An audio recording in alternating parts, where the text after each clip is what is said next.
Hi, how are you all? तो जी हम लेक्चर शुरू करते हैं। पिछले लेक्चर में जो लास्ट लेक्चर था उसमें हमने जो पीछे लेक्चर्स में जितने भी तरह के कॉन्सेप्ट या सवाल पढ़े थे उनके ऊपर हमने एक प्रैक्टिस सेशन रखा था जो कि पिछला लेक्चर है, लेक्चर नंबर 6। ये लेक्चर 7 है, अब हम उससे आगे शुरू करेंगे। तो अब ये जो हिस्सा है वेक्टर के कंपोनेंट करना, ये बड़ा इंपॉर्टेंट रोल प्ले करेगा। जैसे इसका मतलब क्या है, थोड़ा सा मैं एक बार वो फील ले लेते हैं क्या पढ़ रहे हैं, फिर उसकी जनरल वेक्टर को कैसे तोड़ते हैं क्या है। जैसे लेट्स सपोज ये वेक्टर है, ये वेक्टर क्या है, ये फोर्स है और इसका ये 20 न्यूटन है इधर, समझना आप मेरी बात को। और ये 37 आगे चैप्टर है, कोई फोर्स वगैरह भी आएगा, वेलोसिटी भी आएगा, ये सब चीज़ें आएंगी। वेलोसिटी मान लो ये आप 10 मीटर पर सेकंड मान लो, ऐसे मान लो। मुझे इस वेलोसिटी का ये इधर कितना कंट्रीब्यूशन होगा इस डायरेक्शन में, वो देखना है। तो यानी कि मुझे इसको कंपोनेंट में डिवाइड करना पड़ेगा। तो इसके ये दो कंपोनेंट होंगे। अगर ये फोर्स है तो एक कंपोनेंट ये हो जाएगा और एक कंपोनेंट ये हो जाएगा। ठीक है जी। तो मुझे ये वाला और ये वाला कंपोनेंट निकालने पड़ेंगे आगे जाके चैप्टरों में। ठीक है। तो ये इसका मतलब मुझे क्या आना चाहिए, इसको तोड़ना कंपोनेंट्स में। यानी कि इस वेक्टर को एक ये कंपोनेंट हो गया इसका और एक ये कंपोनेंट हो गया, इन कंपोनेंट में तोड़ना आना चाहिए। ये सेम वैसी ही बात है जब मैंने चैप्टर शुरू किया था। मान लो एम मास है तो ये आप टेबल के ऊपर रखा हुआ है ऐसे, आप एफ फोर्स लगा के धागा बांध के इधर भी उतना ही फोर्स लगा रहे हैं, इधर भी उतना ही फोर्स लगा, तो कहीं यहाँ चलेगा एफ नेट। लेकिन अगर मैं आपको सीधा ये बोल दूं कि इधर एफ नेट लग रहा है, ये एफ नेट, ये अब ये जो है इन दोनों की वैसे ही तो रिजल्टेंट आया है। तो अगर मैं इसको इस वाले को तोड़ूं तो इस वाले का ये कंपोनेंट एफ आना चाहिए और ये कंपोनेंट एफ आ जाना चाहिए। मतलब ये वाइस वर्सा वाली बात होगी। ठीक है, कि ये है तो ये होना चाहिए, ये है तो ये होना चाहिए। अल्टीमेटली बात है कि आप इसको इन दो कंपोनेंट में तोड़ रहे हैं, तो जब आप इन दो कंपोनेंट को जोड़ेंगे तो यही आना चाहिए। तो मुझे कंपोनेंट में तोड़ना सीखना है। तो सबसे पहला है resolution of vector in 2D। तो हल्का सा समझ में आया क्यों कर रहा हूं मैं, क्योंकि आगे जरूरत पड़ेगी। और ये तो इतना इंपॉर्टेंट हिस्सा है कि आपको आना ही आना चाहिए। तो सबसे पहले अपन बना लेते हैं एक्स वाई एक्सिस। और है क्या, फिर थोड़ा सा लिखेंगे डेफिनेशन वगैरह जो भी है, पर एक बार देख लेते हैं। तो है क्या भैया, ये एक वेक्टर है, ये एक वेक्टर है ए वेक्टर, इसको बोल दिया हमने ए वेक्टर। ठीक है जी। ये होगी एक्स एक्सिस, ये होगी वाई एक्सिस। अभी मैं 2D यानी कि मैं प्लेन में तोड़ना सीख रहा हूं बस। 2D 3D वेक्टर की बात नहीं कर रहा हूं मैं, 3D इसके बाद पढ़ेंगे, 3 डायमेंशन वाला। तो 2 डायमेंशन है तो दो को मतलब 2D प्लेन में अगर वेक्टर तोड़ते हो आप तो दो कंपोनेंट में आप उसको तोड़ सकते हो, एक ये वाला और एक ये वाला। ठीक है ना। अब आप ध्यान से देखो जी, ध्यान से देखो। अगर आप इसको देखो और ये ऐसे देखो, ये एंगल मैंने मान लिया जी अल्फा। ठीक है। अगर ये अल्फा है तो ये वाला मैंने मान लिया ये ओ ए, तो ये हो गया जी तुम्हारा, इसका मैग्नीट्यूड मैंने ए एक्स मान लिया और ये टूटा, इसका मैग्नीट्यूड मैंने ए वाई मान लिया। ये वेक्टर का, ये जो वेक्टर हैं टूटे ऐसे। अब आप समझते रहना, सारी बातें एक एक करके समझ में आ जाएंगी आपको। तो अगर मैं ये निकालूं ए एक्स, तो ए एक्स कैसे निकालूंगा मैं, ए एक्स निकालूंगा मैं भैया, अगर आप ध्यान से देखें, इसको मैंने पी मान लिया, इसको क्यू मान लिया। तो इन ट्राइंगल ओ पी क्यू, इन ट्राइंगल ओ पी क्यू। तो ट्राइंगल क्या बन गया, आप कोस अल्फा लिखोगे तो कोस अल्फा आ जाएगा आपका, और इसका मैग्नीट्यूड मैंने ए मान लिया कि इसका मैग्नीट्यूड ए है। ऐसे कंफ्यूज नहीं होना, ऐसे असल में जब मैग्नीट्यूड की मैं बात करता हूँ तो इसकी बात करता हूँ, और ये इक्वल टू ऐसे। ठीक है जी। तो ये हो गया तुम्हारा, ये ए हो गया। तो अब कैसे लिखोगे आप इसको, ए एक्स बाई ए, यानी कि A X is equals to A cos alpha. Similarly जब आप साइन अल्फा लिखोगे तो ए वाई आ जाएगा आपका ए साइन अल्फा। ए कोस अल्फा, ए साइन अल्फा। ठीक है, तो इसको जब हम याद करते हैं तो ऐसे, ये जो वेक्टर है, वेक्टर के इधर वाला कंपोनेंट होता है ए कॉस अल्फा और ये वाला होता है ए साइन अल्फा। ये हो गया। अब ये है क्या क्या, इनको फिजिक्स की टर्म में क्या बोला जाता है, ए एक्स ए वाई को? देखो, इसको बोला जाता है, इसको बोला जाता है projection of a vector on X axis, और ये बोला जाता है projection of a vector on Y axis. समझो आप, ये बिल्कुल फिजिक्स की भाषा होगी, ये थोड़ी सी वो होते हैं ना, टेक्निकल सी भाषा होगी। देखो ये क्या कह रहा है, अगर आप ध्यान ध्यान से देखो, ये वेक्टर है, इसकी प्रोजेक्शन परछाई, तो इसकी परछाई कुछ इतनी होगी। ठीक है, इसकी परछाई इतनी होगी। आप ध्यान से देखो, मैंने ऐसे नहीं बनाया, इतना नहीं बाहर बनाया मैंने। क्यों नहीं बनाया? क्योंकि इसकी प्रोजेक्शन अगर आप देखो तो इसकी प्रोजेक्शन यही आएगी ना। अरे बताओ भाई, इसकी प्रोजेक्शन ये आएगी, इतनी ही तो आएगी प्रोजेक्शन। ठीक है जी। सिमिलरली अगर मैं इधर देखूं तो इतनी प्रोजेक्शन आएगी। क्या आप मेरी बात समझ रहे हैं? तो अब आप ध्यान से देखो, जो मैं आपको बात बताना चाहता हूं वो ये है कि projection of A on X axis, तो आप समझ जाना कि वो कंपोनेंट एक्स कंपोनेंट की बात कर रहा है। Projection of A on Y axis, तो आप समझ जाना वो वेक्टर के वाई कंपोनेंट की बात कर रहा है। बस इतनी सी बात है जो मैं आपको बताना चाहता हूं।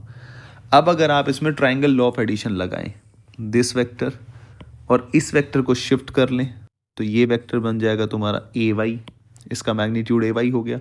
तो अगर मैं इसको ट्राइंगल लॉ लगाऊं,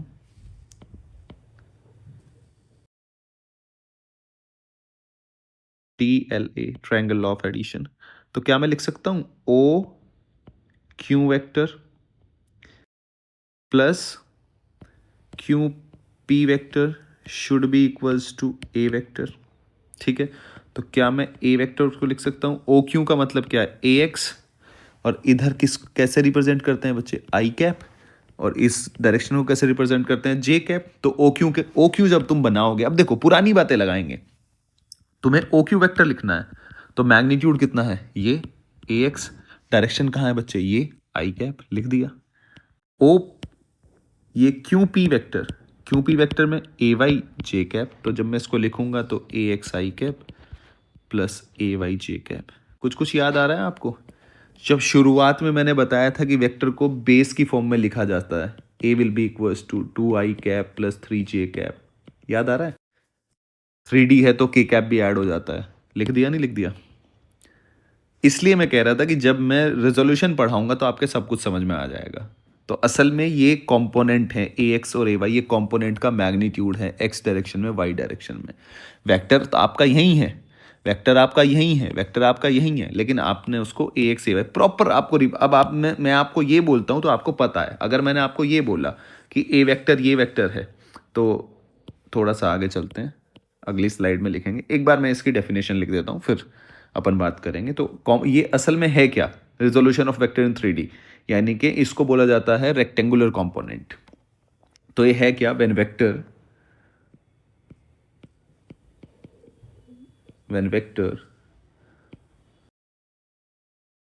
splitted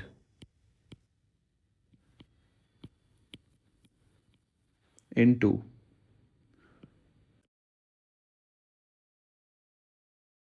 components which are at right angle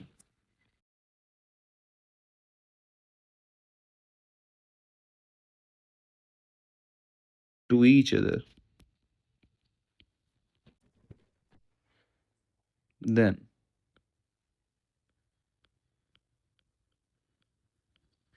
component are called rectangular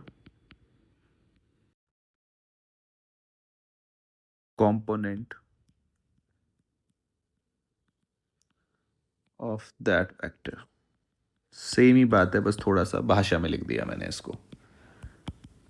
ठीक है जी, क्या लिख दिया मैंने कि जब वेक्टर को स्प्लिट किया जाता है और which are at right angle to each other, ऐसे राइट एंगल पे है ना, देखो राइट एंगल पे है, तो इन इन कंपोनेंट्स को बोला जाता है रेक्टेंगुलर कंपोनेंट्स। और ये बहुत ज़रूरी है, हम ऐसे ही रेक्टेंगुलर कंपोनेंट्स में तोड़ तोड़ के आगे पूरी पूरी फिजिक्स में यही कर रहे होंगे। ठीक है, अब जैसे इसने क्या सब आपको सब कुछ क्या बताया, आपको देखो सब कुछ ऐसे बताया, आप समझना। अब ये बातें आपने सीख ली, अब जो काम की बात है वो सिखाता हूं मैं आपको। ध्यान से देखो, यहां अगर मैं टेन एल्फा निकालूं तो टेन एल्फा आपका आ जाएगा ए वाई बाई ए एक्स। ठीक है, ये अलग से रटने की कुछ जरूरत नहीं है। टेन एल्फा क्या होता है, परपेंडिकुलर अपॉन बेस, कुछ रटने की जरूरत नहीं है। अब आ जाओ आप ध्यान से देखो, थोड़े मजे लेते हैं। आपको दे दिया A vector is equals to 2i cap plus मान लो 4j कैप। अब आपको ये ड्रॉ करना है, तो आपको प्रॉपर पता चल गया कि ए वेक्टर तुम्हारा कहाँ बनेगा। भाई आपको ये पता भी तो होना चाहिए ए वेक्टर कहाँ बनेगा। तो आपका ए वेक्टर कहाँ बनेगा, देखो जी, ये एक्स हो गया, ये बच्चे वाई हो गया। ठीक है, यानी कि 2i कैप, 2 का मैग्नीट्यूड इधर है। ठीक है, अगर मैं इसको और तमीज से बनाऊं तो तमीज से कैसे बनाऊंगा, देखो ध्यान से देखो, हर एक चीज अगर मुझे बनानी हो प्रॉपर, क्योंकि मैग्नीट्यूड वेक्टर की लेंथ किसको शो करती है, मैग्नीट्यूड को, तो प्रॉपर बनाते हैं। इसको छोटा बनाओ, कितना हो गया, ये बना दिया जी मैंने 2।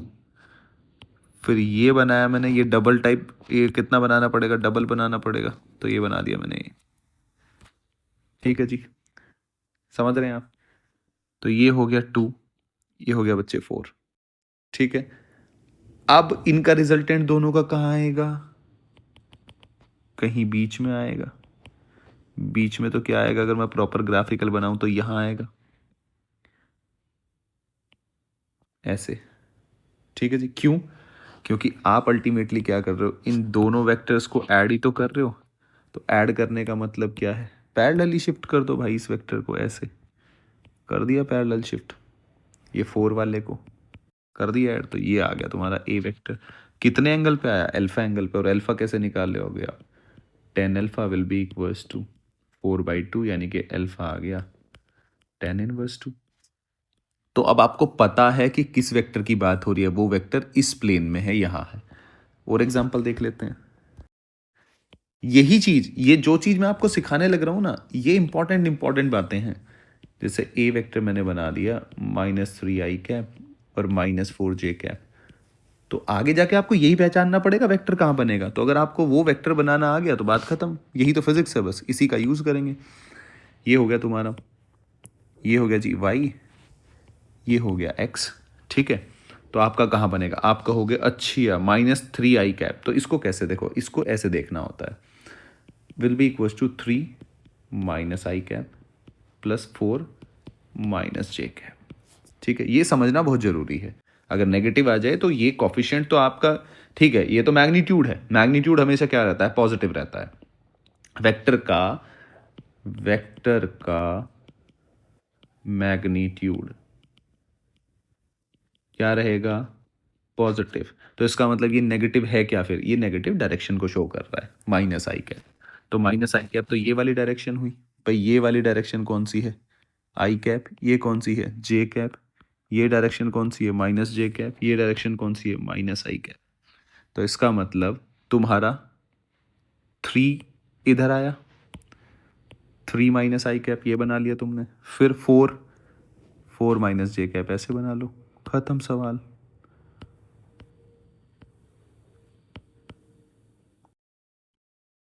ये हो गया जी तुम्हारा, ये 3 ये 4। तो रिजल्टेंट कहाँ आएगा, आपको भी पता है, बीच में आएगा, बीच में आएगा, ऐसे बना लो। 3 वाले वेक्टर को शिफ्ट कर दो, 3 वाला वेक्टर शिफ्ट कर दिया नहीं कर दिया, ये 3। तो ये आपका कौन सा एंगल, मान लो आपने ये अल्फा एंगल मान लिया इसके साथ, तो 10 अल्फा क्या आ जाएगा आपका, 3/4, खत्म आंसर। आपको प्रॉपर पता है कि आपका ए वेक्टर ये बन रखा है यहाँ, तो आप निकाल सकते हो, हर चीज़ आप निकाल सकते हो। अब जब धीरे धीरे प्रैक्टिस हो जाएगी आपकी, तो आपको पता है कि ये वाला वेक्टर ही आप यहाँ शिफ्ट करते हो, तो ये अल्फा निकाल रहे हो तो सीधा 3/4 आप लिखना शुरू कर दोगे। ठीक है, अगर ये अल्फा है तो फिर आपको पता है कि ये शिफ्ट करना पड़ेगा, ये इधर शिफ्ट होगा 4, तो अब 10 अल्फा कितना बनेगा, 4/3। तो ये सब आप विद प्रैक्टिस करना शुरू कर दोगे। एक और एग्जांपल ले लेते हैं, चलो। जैसे एग्जांपल ले लिया मैंने मैंने आपको लिख रहा हूँ कि ए वेक्टर बताओ 2i कैप, ऐसा कर लेते हैं, -2i कैप +4j कैप, चलो ऐसा ले लेते हैं। तो अब आप क्या करोगे, इसको पहले तो आपके दिमाग में, क्योंकि धीरे धीरे आपको ये लिखने की जरूरत नहीं पड़ेगी, पर शुरुआत में लिखो, क्योंकि आप बिगनर हो ना, जो बच्चे बिगनर हो ऐसे लिखो, ठीक है। आपको पहले पता होना चाहिए कि ये क्यों लिखा है। देखो मैग्नीट्यूड हमेशा पॉजिटिव रहता है तो पॉजिटिव लिखो, ये डायरेक्शन को शो करता है। भाई मैं वेक्टर को कैसे लिखता हूँ, वेक्टर होता है मैग्नीट्यूड इनटू डायरेक्शन।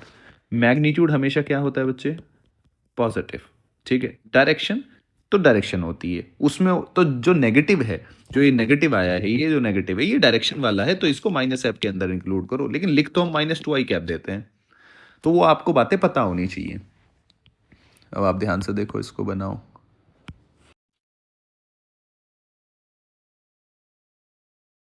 ये बातें वो हैं, ये बार बार मैं आपको लिख के दिखा रहा हूं ताकि आपको लिखना आ जाए, एक्स वाई। अब आपके दिमाग में सेट हो गया कि ये i कैप है, ये j कैप है, ऐसे ऐसे बात को सेट करो, -i कैप, ये -j कैप वाली डायरेक्शन हुई, ठीक है। फिर अब आपके दिमाग में क्या आया कि 2 - i कैप, तो 2 तो इधर आ गया, ये बन गया जी, ठीक है। फिर आपके दिमाग में क्या आया कि अच्छा 4 बनाना है, अरे 4 तो ऊपर बनेगा, ऐसे, ये 4 बन गया। रिजल्टेंट कहाँ आएगा, बीच में। अब आपको ज़रूरत ही नहीं है, देखो ये 4, ये 2, ये अल्फ़ा निकालना है ना, तो यानी कि 10α विल बी इक्वल्स टू 4/2। अब आपको पता ही है ना भाई कि इस वेक्टर को यहाँ शिफ्ट कर लो, यहाँ शिफ्ट करोगे ट्रायंगल बन जाएगा, ऐसे ही तो बनाते हैं हम। तो अब आपको सीधी ही पता है कि इसको शिफ्ट करना है तो 4/2 ही लिखना पड़ेगा। तो मुझे पता है 10α इज इक्वल्स टू 4/2 आता है, तो अब ये बार बार मुझे बनाने की जरूरत नहीं है, ठीक है। तो ये सब बातें आपको सीखनी है धीरे धीरे धीरे धीरे, पहले प्रॉपर लिखो। देखो पहले कोई भी बच्चे क्या करते हैं कि अच्छा शॉर्टकट मारना शुरू कर देते हैं। शॉर्टकट शुरुआत में मत मारो, शुरुआत में जितना है ना, जब आप शुरू कर रहे हैं, जितना है जैसे है वैसे ही लिखो, जो जो बातें बताई गई हैं वैसे ही लिखो, बहुत इंपॉर्टेंट है। अब ये कितना है, ये क्या मैंने क्या सिखाया आपको, 2D। क्या सिखाया मैंने आपको, 2D। अगली बात करते हैं। अब 2D का मतलब है दो कंपोनेंट, यानी कि दो रेक्टेंगुलर कंपोनेंट, यानी कि मैं इस बात को लिख सकता हूं यहां ऐसे, कैसे जी, कि मैक्सिमम नंबर ऑफ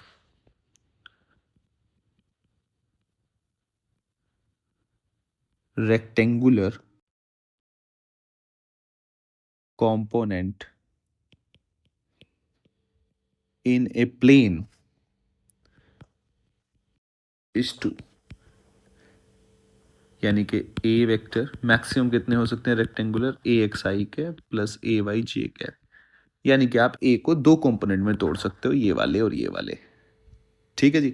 YZ हो तो YZ में टूटेगा, XZ हो, -XZ हो, कोई सा भी प्लेन हो, ये देखो ये अलग अलग प्लेन ही तो ले रहा हूँ मैं, ये अलग अलग प्लेन ही तो ले रहा हूँ, ये आ गया यहाँ भी टूट सकता है, लेकिन हाँ कंपोनेंट दो ही रहेंगे, ठीक है, प्लेन के अंदर। फिर एक और अच्छी बात, एक वेक्टर को नॉर्मली, एक वेक्टर को कितने कंपोनेंट में तोड़ा जा सकता है, जैसे कि ए वेक्टर हो गया 10i कैप, तो क्या मैं इस वेक्टर को लिख सकता हूँ i cap plus i cap plus i cap plus i cap, ऐसे 10 बार।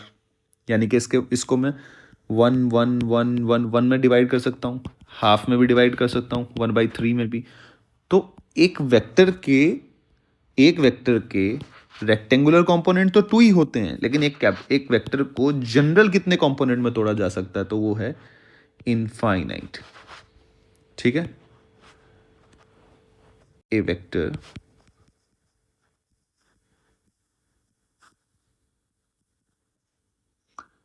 इनफाइनाइट, या फिर इसको थोड़ा और अच्छे से लिख लेते हैं, A vector can be resolve into, ये मैं यहाँ बात इसीलिए लिखवा रहा हूं ताकि फर्क पता रहे, इनफाइनाइट कंपोनेंट, समझ रहे हैं आप।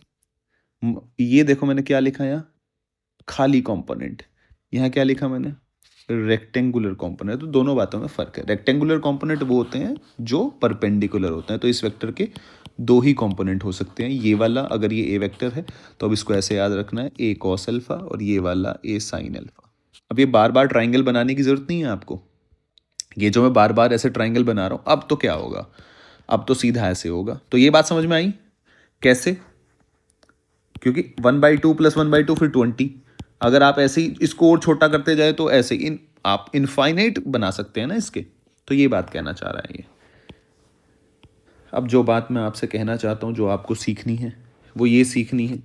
मान लो मैं आपसे ये कह दूँ, सवाल बाद में, पहले सीखें तो कि क्यों कर रहे हैं, क्या चीज़ का इस्तेमाल करेंगे। ये है एक्स है, ये वाई है, ठीक है जी। आप ये 20 न्यूटन हो गया, ये एंगल कितना है, 37 डिग्री हो गया मान लो। तो देखो इसकी प्रोजेक्शन ये होती है, तो इतना सही मायने में तो ऐसे बना, बिल्कुल एकदम, अगर एग्जैक्ट ऐसे। वैसे जल्दबाजी में हम कोई दिक्कत नहीं है, हम ऐसे भी बना देते हैं, कोई कोई फर्क नहीं पड़ता, लेकिन हाँ प्रोजेक्शन होती है ये, तो ये याद रखो। तो ये हो गया तुम्हारा 20, इसका मैग्नीट्यूड कितना होगा 20 cos 37, साथ वाला कॉस, दूसरे वाला 20 sin 37। अब आप बार बार वो ट्राइंगल बना के थोड़ा ना देखेंगे, ये ट्राइंगल बनाया, ये इधर इधर शिफ्ट कर लिया, तो ये ए एक्स हो गया, ए वाई हो गया, ए कोस थीटा लगाओ। अरे भाई सीधा याद रखते हैं हम, क्या ऐसे, इसके साथ वाला ये, और ये दो कंपोनेंट में टूटेगा ना, परपेंडिकुलर रेक्टेंगुलर कंपोनेंट, तो ये वाला 20, ये वाला साइन, इसके साथ वाला कॉस, ये वाला साइन परपेंडिकुलर वाला, दैट्स इट। ऐसे याद रखते हैं। तो इसका मतलब कुल मिला के बात ये है, अगर आप ध्यान से देखो, ये 20 cos 37 मतलब 4/5, ये कितना हो गया 4, ये हो गया 16, ये कितना हो गया 20 × 3/5, ये हो गया 4, ये हो गया 12। अगर आप ध्यान से देखो, अब देखो मैं आपको मज़ेदार बात बताता हूँ। आपने ना सेम कान घुमा के पकड़ा है बस, देखो ध्यान से देखो, आपको मज़ा भी आएगा, और कि हाँ सेम ही बात है। अब मैं आपको कह रहा हूँ कि आपके पास, और मैं बता नहीं रहा कुछ भी, मैं आपके पास दो कंपोनेंट दे रहा हूँ आपको। एक कंपोनेंट ये है, एक कंपोनेंट ये है, दो वेक्टर दे दिए, ठीक है, ये ऐसे परपेंडिकुलर है, और इसका मैग्नीट्यूड दे दिया मैंने आपको 12, और इसका मैग्नीट्यूड दे दिया मैंने आपको 16, और मैं पूछ रहा हूँ आपसे रिजल्टेंट बताओ। तो आप कहोगे रिजल्टेंट तो बीच में आएगा कहीं, तो आप कहोगे सर रिजल्टेंट तो आएगा ये। चलो मैं आपकी बात मान ली, रिजल्टेंट ये आएगा। तो आप रिजल्टेंट वेक्टर कैसे निकालते हैं, अंडर रूट, अगर 90 डिग्री है तो a² + b² + 2ab cos 90, तो cos 90 तो 0 हो गया, तो फाइनली ये आएगा। तो r कितना आया, करना जरा, a² 12 का स्क्वायर + 16 का square, so r will be equals to 144 + 256, r will be equals to, add करना दो, 300, 44, 56, 400, यानी कि r will be equals to 20। तो ये कितना आ गया 20। ये अगर 16 न्यूटन था, 12 न्यूटन था, तो सेम ही तो बात आई। आप बस पहले पहले मैं ऐसे कह रहा था बात को, अब मैं उस बात को ऐसे कहने लगा। समझ रहे हो आप, मतलब गोलीबाजी क्या करी है मैंने आपके साथ। पहले मैं आपको ऐसे कह रहा था कि ये दो वेक्टर हैं, इस वेक्टर का रिजल्टेंट यहाँ आएगा।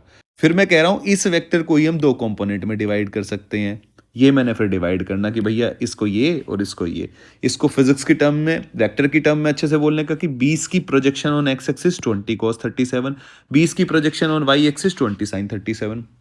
ये आपने सॉल्व किया, ये कितना आया 12, ये कितना आया 16, ठीक है। अरे पर सेम ही तो बात है, 12 और 16 को जोड़ोगे 90 डिग्री, तो यही तो आने वाला है भाई, कोई दिक्कत थोड़ी ना है, यही तो आने वाला है। ये अगर अल्फ़ा है तो अगर मैं यहाँ से निकाल लूँ 10 alpha will be equals to 12/16, 4, ये कितना हो गया, सॉरी 3, और ये हो गया 4, यानी कि अल्फ़ा कितना आया 37 डिग्री। तो सेम ही तो बात है, समझ रहे हो आप। ये क्या मैंने आपको बताइए, क्या कोशिश करी है मैंने आपकी, सेम ही बात पढ़ाई है भाई, ऐसा कंफ्यूज नहीं होना। बस हाँ, अब प्रॉपर एक बात होगी कि रेक्टेंगुलर कंपोनेंट, एक वेक्टर को रेक्टेंगुलर कंपोनेंट में तोड़ा जा सकता है। ये नहीं कि इस वेक्टर का ये कंपोनेंट होगा और एक यहाँ जाएगा, नहीं नहीं, ऐसा कभी भी नहीं होगा। इस वेक्टर का परपेंडिकुलर कोई कंपोनेंट नहीं होता, परपेंडिकुलर इसके कंपोनेंट की वैल्यू होती है 0। मान लो ये वेक्टर है, इस वेक्टर के परपेंडिकुलर इसका कोई कंपोनेंट नहीं होता, ठीक है। तो इस बात को भी लिख देते हैं, इस बात को कैसे लिख देते हैं, देखो जी, component of vector, component of vector along its perpendicular direction is always zero. अरे सच बात है, सीधी सी बात है भाई। यहाँ थोड़ी ना कोई कंपोनेंट आएगा, मैंने तो रेक्टेंगुलर कंपोनेंट में, ये थोड़ी ना होगा, ये नहीं होगा भाई। ठीक है, यहाँ कोई कंपोनेंट नहीं आएगा। कैसे आएगा? ये वाला, ये और ये दोनों परपेंडिकुलर होने चाहिए। ठीक है, राइट एंगल एक प्रॉपर एक सिस्टम से तोड़ा है। समझ रहे हैं आप मेरी बात? तो ऐसे नहीं होता, ये हमेशा क्या होगा? ज़ीरो। आई होप कि आपको एक कंपोनेंट तोड़ना, इसके साथ खेलना आपको आया होगा। अब हम सवाल करेंगे। अब मैं बहुत सारे सवाल करूँगा, सवाल डिस्कस करूँगा किस तरीके के आते हैं, कैसे हमें अटेम्प्ट करना चाहिए। तो वो सब बातें अब हम करेंगे। पहला सवाल देखते हैं। देखो जी, बेसिक सा सवाल लेते हैं। पहला पहला बेसिक सवाल लेते हैं कि ए वेक्टर है 3i cap plus 4j cap, ये वेक्टर है पहला। आपसे पूछ लिया, बिल्कुल बेसिक से शुरू करते हैं। फाइंड ए एक्स, ए वाई और ए वेक्टर का मैग्नीट्यूड। ठीक है, अब आप ध्यान से देखो, एक चीज़ और मैं आपको बताना। देखो, मैंने आपको क्या सिखाया था? मैंने आपको क्या सिखाया था? कहाँ? यहीं यहाँ करके देख लेते हैं। मैंने आपको क्या सिखाया था? ये वेक्टर है, तो ये वेक्टर ए वेक्टर, इसका मैग्नीट्यूड कैसे निकालते हैं? कॉफिशिएंट का स्क्वायर कर दो। ठीक है, यही तो कहा था। अरे तो भाई घोंचू, सेम ही तो बात है। ये 2 इधर है, इसका मतलब 4 इधर है। इनके बीच में एंगल कितना है? 90 डिग्री। तो 90 डिग्री कैसे निकालते हो आप? ए स्क्वायर प्लस बी स्क्वायर। तो इसीलिए तो बोला कॉफिशिएंट का स्क्वायर कर दो। यानी कि मैं अल्टीमेटली आपको सेम ही बात बोल रहा हूँ। ये ए वेक्टर किस किस का कॉम्बिनेशन है? इस वेक्टर का और इस वेक्टर का। समझ रहे हैं ना? जिसको मैंने कंपोनेंट्स की टर्म में देख लिया कि ये ए वेक्टर के अगर मैं दो कंपोनेंट करता हूं, रेक्टेंगुलर कंपोनेंट, यानी कि रेक्टेंगुलर मतलब एक्स और वाई डायरेक्शन में अगर मैं इसके कंपोनेंट करूं तो ये 2 आएगा और ये 4 आएगा। तो सेम ही बात है वो। ठीक है ना? तो अब आपके वो भी समझ में आ रहा होगा कि मैंने सीधा बोल दिया हमने ए स्क्वायर प्लस बी स्क्वायर, तो अब वो आपको, अरे सर यही तो होता है, क्या बता रहे हो आप? 2 इधर आएगा, 4 इधर आएगा, 90 डिग्री एंगल है, तो रिजल्टेंट क्या होता है? A square plus B square plus 2ab cos 90। cos 90 zero हो जाएगा, तो अंडर रूट क्या आएगा? A square plus B square, तो कॉफिशिएंट का स्क्वायर ही तो आया, खत्म सवाल। तो ये बातें ध्यान रखनी है। अब आगे आ जाओ। देखो जी, अब आगे, तो आगे देखो, पहला सवाल ये हो गया। और दूसरी बात क्या बतानी है आपको? बेसिक सी बात है, ये सब बेसिक बात है। Angle with positive x axis. तो आप क्या करो, पहले वेक्टर बनाओ। सॉल्यूशन तो बाद में ही करेंगे भाई, ऐसे बना लो।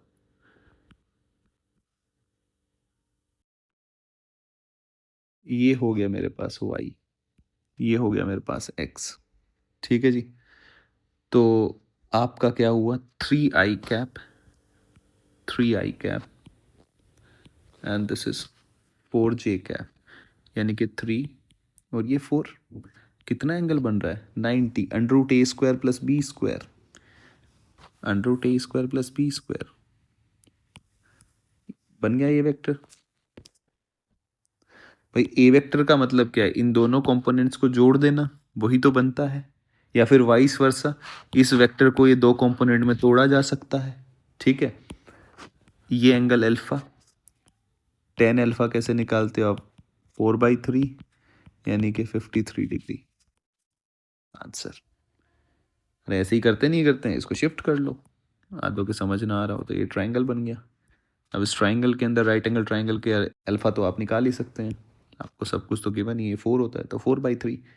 आई होप कि आपके समझ में आ रहा होगा कि क्या मैं आपको कहना चाह रहा हूँ, वो बात आपको समझ में आ रही होगी।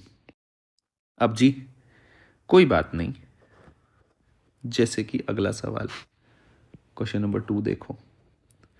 अगर ए वेक्टर तुम्हारा है 0.2i cap plus pj cap, मान लो ये है। If this is a if this is a unit vector, then find B, यानी कि यूनिट वेक्टर का मतलब है कि अगर इस वेक्टर की जो वैल्यू है वो 1 है, यानी कि आपको गिवन है कि अगर ए वेक्टर इज इक्वल टू 1 है तो बी की वैल्यू बताओ, तो ठीक है, ये क्या होगा, अंडर रूट का स्क्वायर 0.2 का स्क्वायर प्लस बी का स्क्वायर, यानी कि 1 विल बी इक्वल्स टू, दोनों तरफ का स्क्वायर कर दो, 0.2 का स्क्वायर यानी कि कितना है 0.04 प्लस बी का स्क्वायर, यानी कि बी का square 1 minus 0.4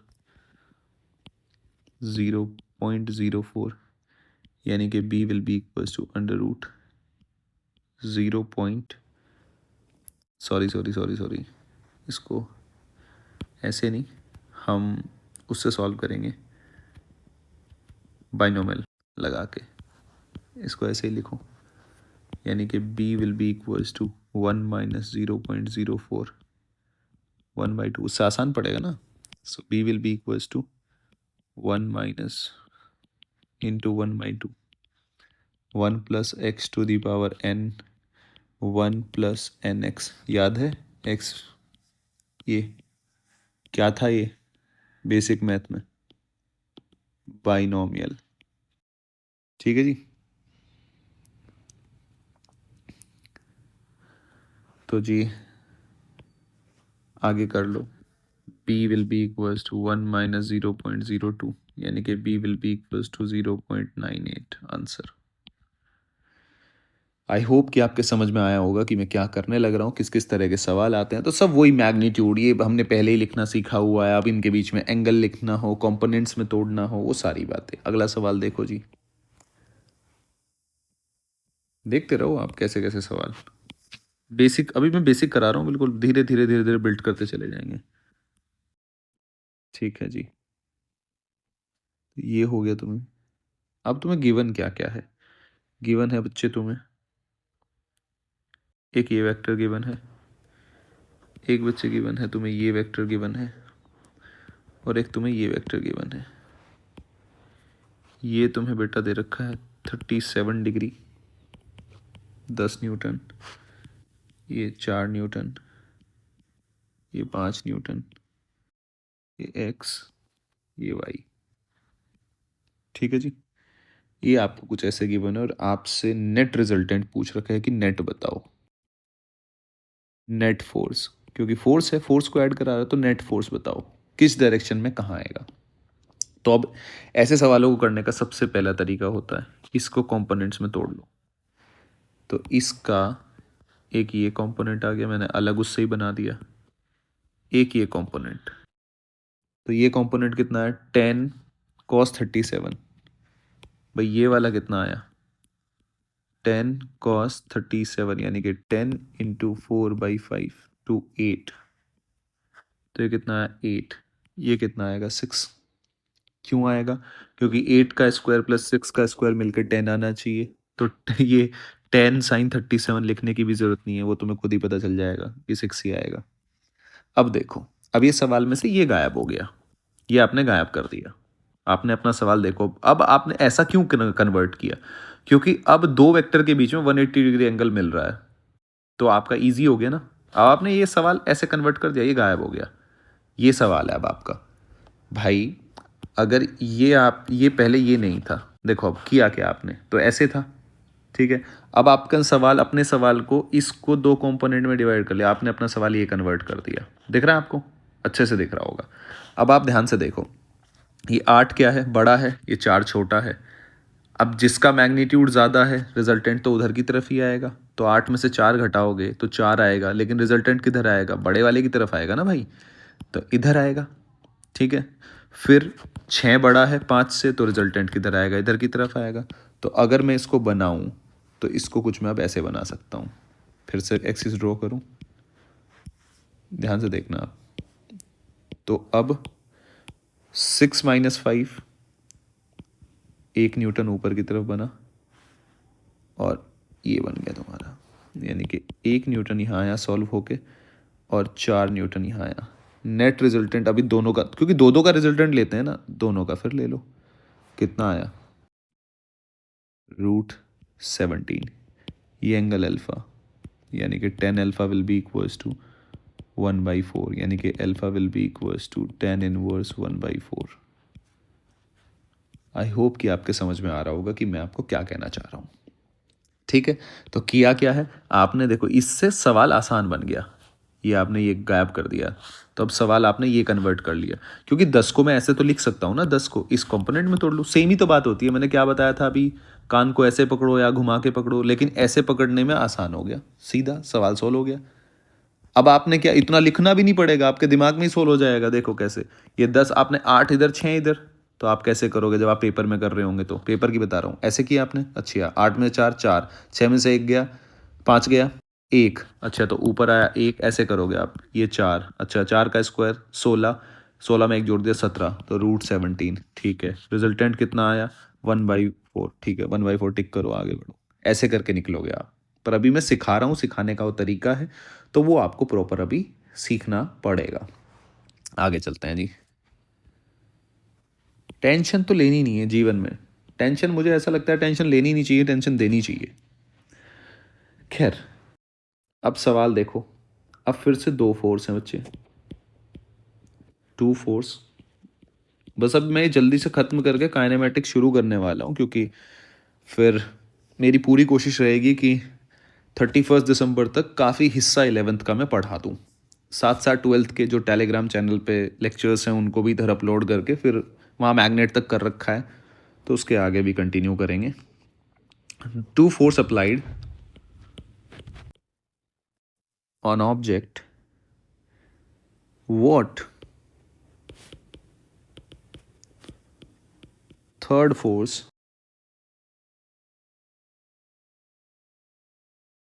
would make the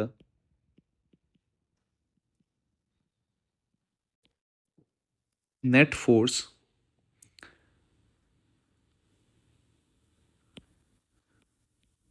to point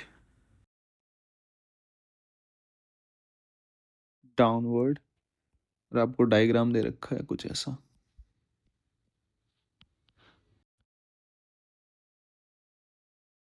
ठीक है जी, ये आपको डायग्राम दे दिया।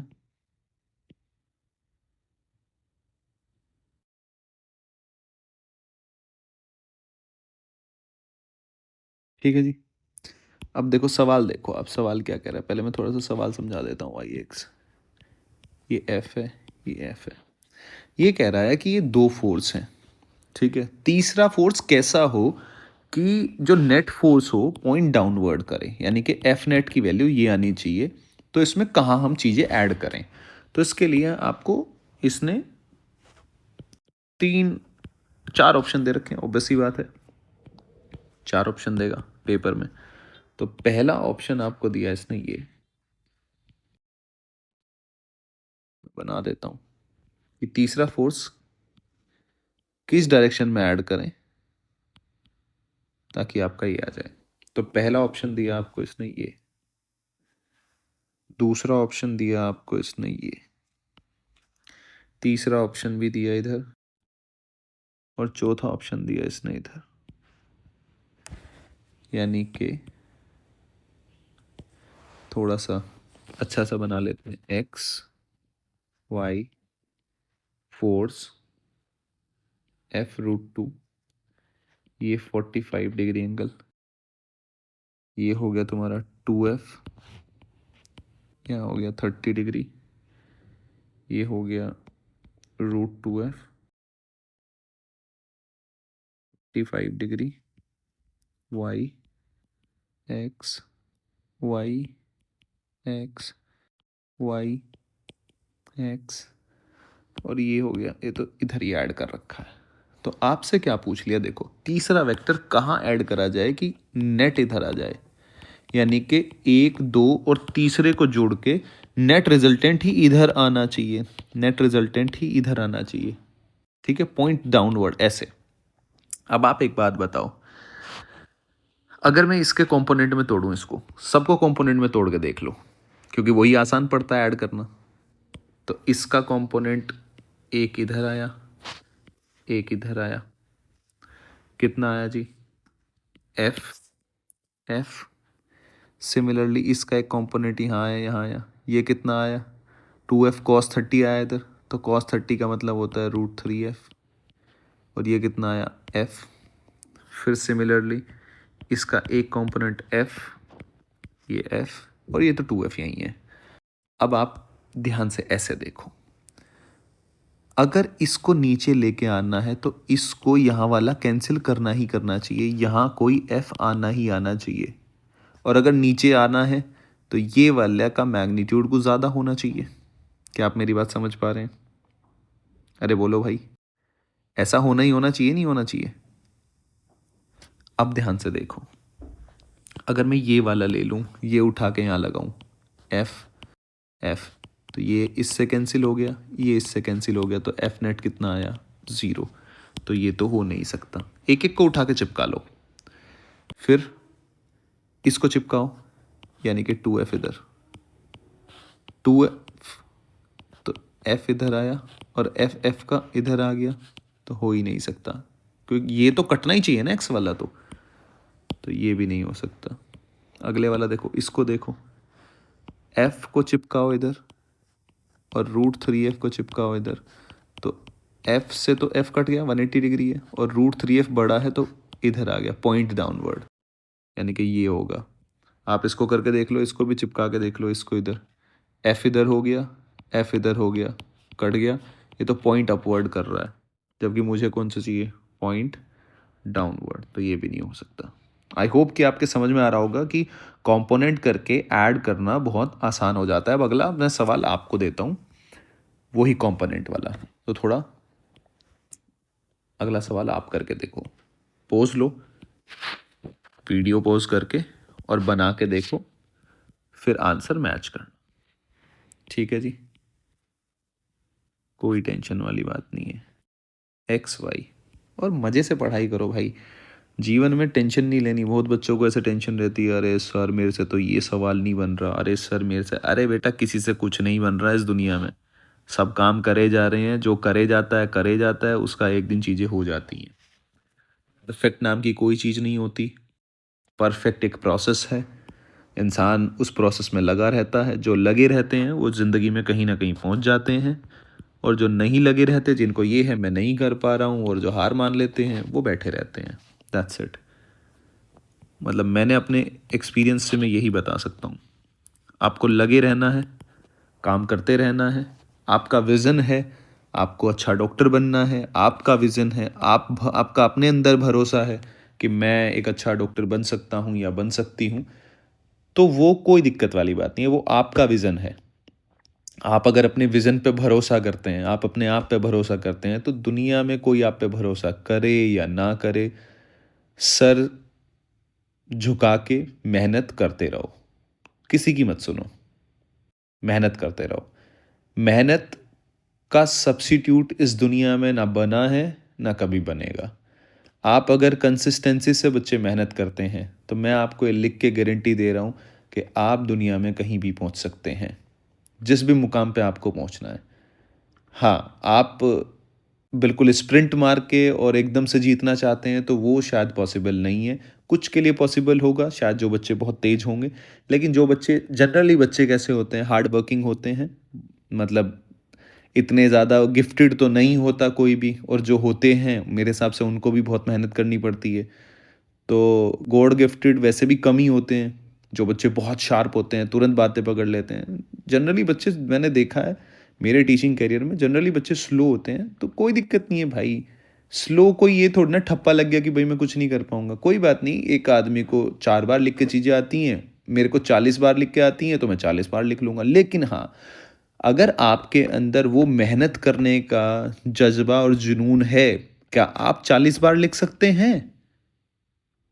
वो इम्पॉर्टेंट है, वो मैटर करता है।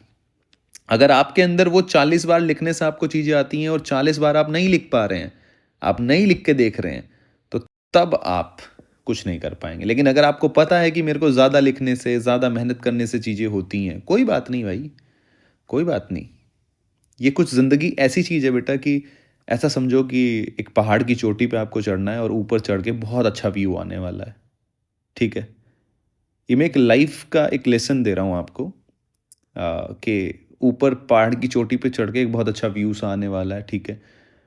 आपने नीचे से सबने दौड़ करना शुरू किया, कोई पहले पहुंच गया, कोई बात नहीं, आप थोड़े रुकते बैठते आराम से, आपके अंदर उतना स्टैमिना नहीं है, आप धीरे धीरे पहुंचे। आप उस बच्चे से या जो ऊपर पहुंच चुके बच्चे हैं, सब डिफरेंट डिफरेंट टाइम पे जाएंगे, तो सबकी एक तो जर्नी अलग अलग है, यही लाइफ के अंदर है। लेकिन जब सब बच्चे ऊपर पहुंच जाएंगे तो व्यू अच्छा ही दिखेगा। लेकिन जो बंदा हार थक के बीच से थोड़ा सा ऊपर चला और वापस आ गया, उसको कैसे व्यू दिखेगा? लेकिन जो बच्चा धीरे बैठता बैठता बैठता बैठता आराम करता हुआ बीच में बैठ गया, थक गया, फिर बैठ गया, फिर पहुंचा, एक बच्चा पहुंचता है 4-5 घंटे लेट, लेकिन व्यू तो उसको भी वैसा ही दिखेगा ना। तो यही लाइफ है, आप बस मेहनत करते रहो करते रहो करते रहो। हाँ, ऐसा हो सकता है कई बच्चे या कई लोगों को चीज़ें पहले मिल जाती हैं, पर कोई बात नहीं, आप मेहनत करोगे तो ऊपर वाला आपको भी देगा। तो अब हम इस सवाल की बात करते हैं, इस सवाल के बारे में। देखो, अब बात क्या है, मेरे को एक चीज़ आती है, मैंने रेक्टेंगुलर कंपोनेंट क्यों सीखे? चीज़ों को आसान बनाने के लिए। तो मुझे, अगर मैं इसको गायब कर दूं, देखो बात क्या है कि अगर मैं ये और इसका रिजल्टेंट, तो मुझे एंगल चाहिए, इसका रिजल्टेंट मैं अलग से निकालूं, फिर इसका जो आएगा इसका, तो कुछ टफ सा बन जाएगा। ठीक है, तो मैं क्या करता हूँ, इसको पहले कंपोनेंट में तोड़ूं और इसको गायब कर दूं। यानी कि इसको कंपोनेंट में तोड़ा मैंने, और ये कंपोनेंट मैं इसके वाले में ग्रीन से बना रहा हूँ, 6 वाले के।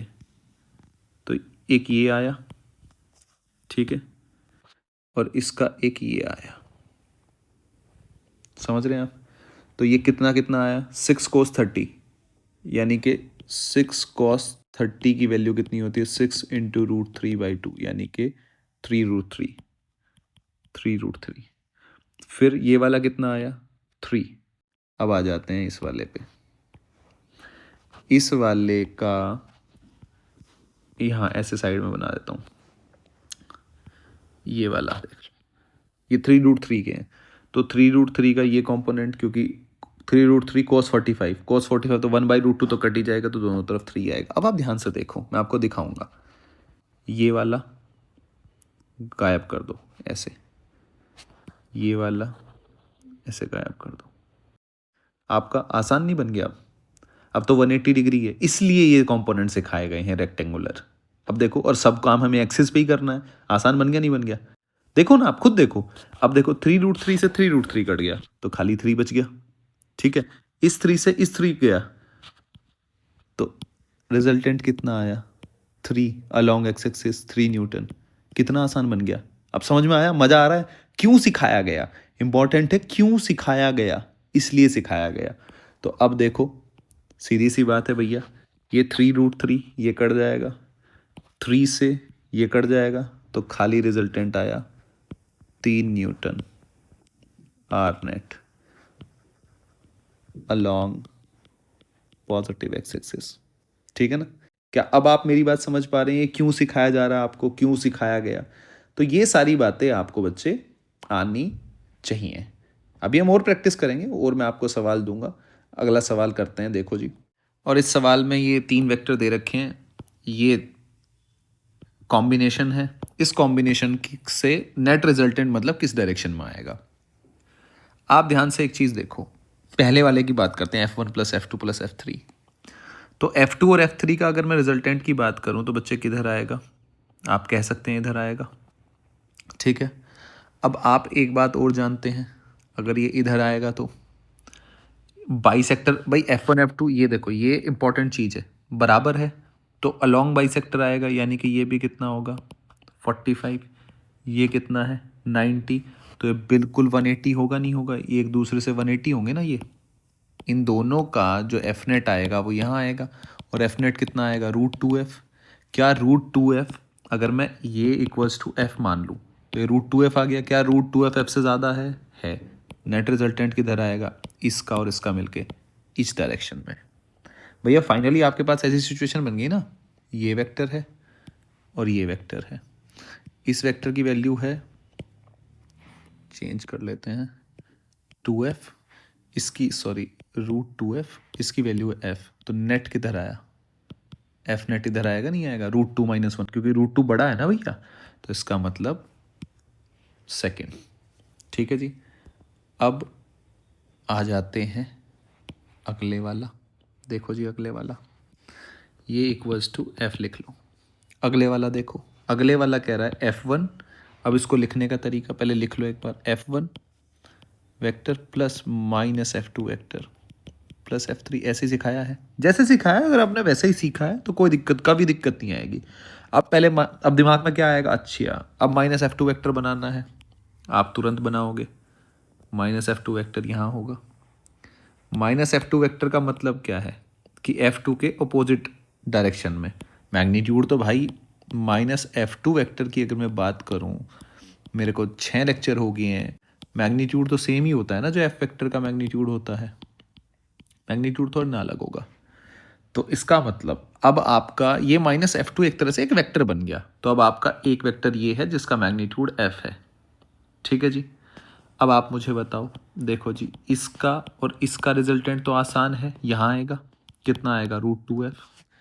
तो अगर मैं इन दो वेक्टर का रिजल्टेंट निकाल लूँ तो यहाँ कहीं आएगा बीच में, और कितना आया जी, √2f। ठीक है, ये माइनस F2, तो ये √2f आ गया, किसका किसका मिलके, इस वेक्टर माइनस F2 का और F3 का। इन दोनों को जोड़ लिया ना, पहले मैंने जोड़ दिया तो वेक्टर एडिशन लगाया। अब आपको भी पता है अलोंग बाइसेक्टर होगा, दोनों इक्वल थे तो ये भी 45। आप मुझे एक बात बताओ, क्या ये F1 है, क्या ये F के बराबर है? आप कहोगे हाँ। क्या ये F के बराबर दिख रहा है आपको? नहीं, इसका मैग्नीट्यूड कितना है नेट, √2f। तो मैग्नीट्यूड क्या है, ज़्यादा है या कम है? ज़्यादा है, तो रिजल्टेंट उसी की तरफ होगा, बाइसेक्टर के अलोंग नहीं होगा। तो क्या रिजल्टेंट अब F नेट इधर आएगा नहीं आएगा? अरे बोलो भाई, F नेट इधर आएगा नहीं आएगा? अगर F नेट इधर आएगा तो क्या दिख रहा है आपको, थर्ड। तो क्यू का क्या हो गया, P का निकल गया, क्यू का निकल गया। सिमिलरली वापस आ जाओ, वापस आ जाओ, अगले वाला देखते हैं जी। ये इक्वल टू F ही रखो। अगले वाला देखो आप, F1, अब माइनस F2 और माइनस F3, तो फिर बनाओ माइनस F3, और ये हो गया माइनस F2। ठीक है, सेम। अब आप मुझे एक बात बताओ, मैग्नीट्यूड तो इक्वल ही है ना, मैग्नीट्यूड इक्वल है तो अलोंग बाइसेक्टर तो इसके अलोंग ही आएगा, 45 डिग्री पे आएगा ना। तो ये कितना हो गया, √2f प्लस f, तो इधर ही जुड़ जाएगा सारा। तो कितना आ गया तुम्हारा, फर्स्ट। और सिमिलरली S4 को जब आप करोगे तो S4 फिर से करके दिखा देता हूँ जी।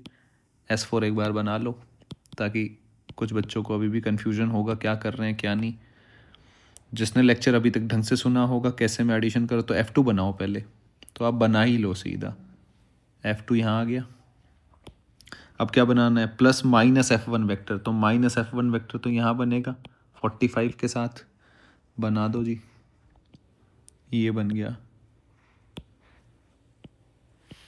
45 डिग्री माइनस F1, ये है जी F2। अब बनाना है minus F3, so minus F3 हो जाएगा बच्चे इधर। ये बन गया आपका माइनस F3। ठीक है, अब इसका नेट रिजल्टेंट निकालना है भाई। मैग्नीट्यूड तो इसका भी F है, इसका भी F है मैग्नीट्यूड, और मैग्नीट्यूड इसका भी F है। मैग्नीट्यूड की बात कर रहा हूँ मैं, तीनों का F है। ठीक है, तो अब ये आप नेगेटिव साइन से तो कंफ्यूज मत हो, ये एक वेक्टर है जो इस डायरेक्शन में है, ये एक वेक्टर है इस डायरेक्शन में, ये वेक्टर, मैग्नीट्यूड तीनों का बराबर है, दैट्स इट। इसका रिजल्टेंट निकालना है, जैसे कि इसको A वेक्टर मान लो, इसको B वेक्टर मान लो, इसको C वेक्टर मान लो। ठीक है, डायरेक्शन पता ही है आपको। अब ये तीनों का मैग्नीट्यूड बराबर है F, इसको ऐसे मानो। ये नेगेटिव से तो आप कंफ्यूज होते रहोगे, ये नेगेटिव सिर्फ नेगेटिव वेक्टर को शो करता है, negative sign opposite direction, that's it. आप मुझे एक बात बताओ, ये 45 डिग्री है ऐसे, ठीक है, आप दो का रिजल्टेंट लेना है तो इनका ले लो, F2 का और माइनस F3 का। तो ये कितना आया, √2f। अलोंग बाइसेक्टर आएगा 45 डिग्री। कौन ज़्यादा है बताओ, कौन ज़्यादा है, ये वाला क्या है F, ये क्या है √2 है। तो जो रिजल्टेंट होगा आपको पता ही है, पहले या दूसरे लेक्चर में बताया था, झुकाव उसकी तरफ ही ज़्यादा होगा, यानी कि ये वाला एंगल कम होगा, यानी कि नेट रिजल्टेंट इधर होगा, तो ये फोर्थ ऑप्शन होगा इसका। ठीक है, तो ये हर को मिला के, यानी कि P का कौन सा आया था, P का आया था आपके पास 2, Q का आया था मैच करना है 3, R का आया था 1, और तुम्हारा S का आया है 4। ये कुल मिला के मैच हो गया। अल्टीमेटली निकालना नेट रिजल्टेंट ही है।